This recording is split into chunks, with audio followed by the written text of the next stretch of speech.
Well, Halloween Horror Nights is undoubtedly the biggest event that Universal Studios puts on every year, and seemingly every year it gets even more popular with more people wanting to check this out. And with Epic Universe opening this year, potentially you have even more people coming to Halloween Horror Nights than maybe have ever come before. And for that reason, I think Halloween Horror Nights is starting earlier than it ever has before, as it's now starting August 29th of this year and running through November 2nd. But also on top of that, the rumor mill is very strong out there. Again, Halloween Horror Nights is a very strong online fan base, and people very much are anticipating the different houses and what's going to come, everything like that. But also there's the rumor that there could be more houses this year than they've had before. So we have a reel here we're going to check out from Fear and Beer Pod that talks about this, and then we're going to get some thoughts on it. So hi, I'm Jared with Capture the Magic. And again, this is from Instagram, Fear and Beer Pod here, and we're just going to watch this real quick. The Halloween Horror Nights community is going insane right now, with recent rumors swirling that we are going to get an 11th or potentially a 12th house location this year at Halloween Horror Nights Orlando. There have been 8 building permits already publicly filed. Soundstage 22, Soundstage 23A and B, Soundstage 24B, Tents 1 and 4, Fast and Furious Queue, and making a return is Soundstage 25, which has only been used 3 times in history, last being 2019 Stranger Things.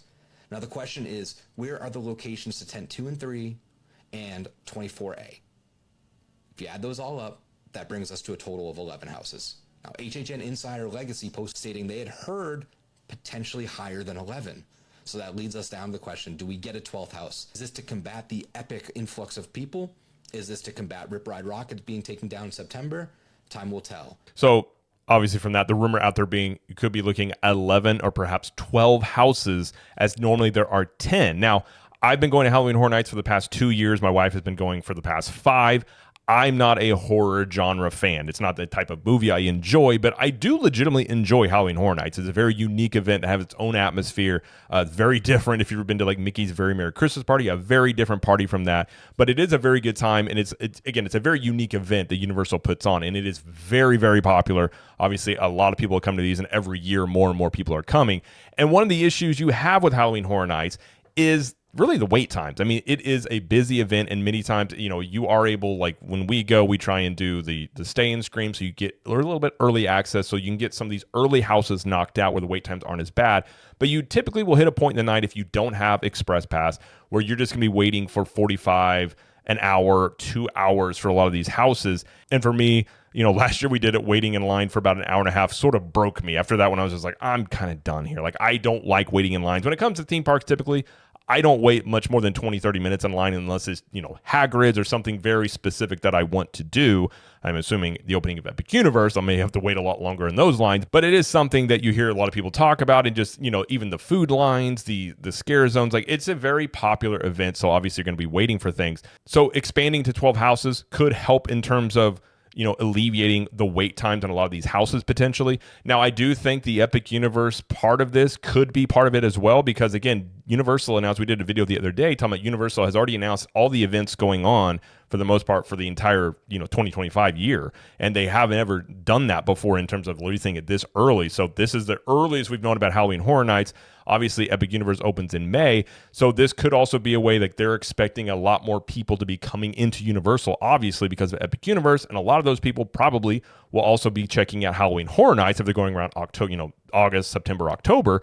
So this could be a way of thinking, okay, not only is this event getting even more popular, but you have an influx of people coming in. Instead of capping it and maybe selling it out, maybe you expand the houses, and maybe helps increase your capacity. Maybe you don't change the capacity, but you just have the more houses available, so the wait times aren't as bad. So I think it's a very plausible rumor. It's one that's been floating around out there, and if you look at those permits like you showed on there, I mean, the math does add up that that's something they could be looking at. And I think for the most part, I think it'll be a welcome addition. I've often wondered the past 2 years I've gone if they would maybe expand this, just because, again, it is so popular and so crowded on certain nights, depending on when you go, and it's like a theme park with rides. I mean, if you have more rides and attractions to do, wait times typically will go down because it spreads people out more. So that is one thing that they could be using for that, instead of just trying to force people or maybe incentivize people to buy express passes, to try to actually alleviate some of these wait times. Because you do want to make money on express passes. If you're a business, you want people to buy those things, but at the same time, you don't want people who don't get it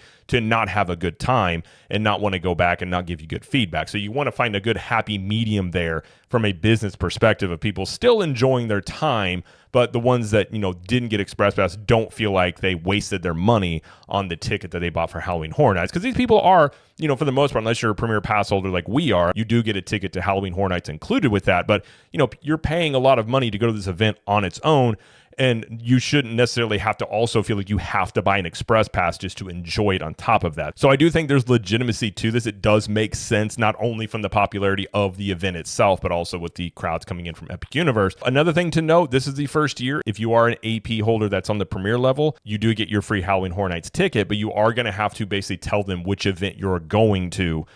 Before, you could just walk up and go to any event, and now you're going to have to basically, and some people call it a park reservation system. I think it's just more or less claiming your free ticket party that you're using. Say, hey, I'm going to go on this date here, so they can, potentially plan a bit more for your coming. So that is something that you're going to have to do this year if you are a premier AP holder. And to be quite honest, I was actually shocked the first year I went that I didn't have to choose a date. I remember going and I asked my wife, hey, do I need to do anything online? And she said, no, you just show up and go.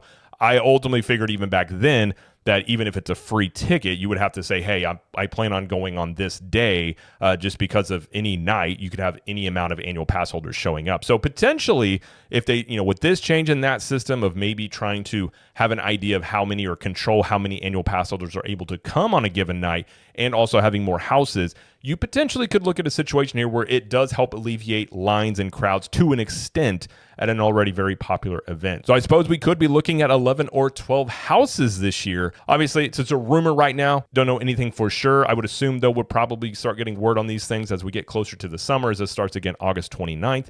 But we'll have to wait and see if this is true and if any more changes are coming to Halloween Horror Nights, and of course what houses are going to be announced. And whenever that does happen, we will talk about it on here. But either way, that's going to be it though for this video. If you like this video, please like it and subscribe to the channel, as we do lots of coverage here of Universal Studios, Epic Universe, Disney World, and pop culture.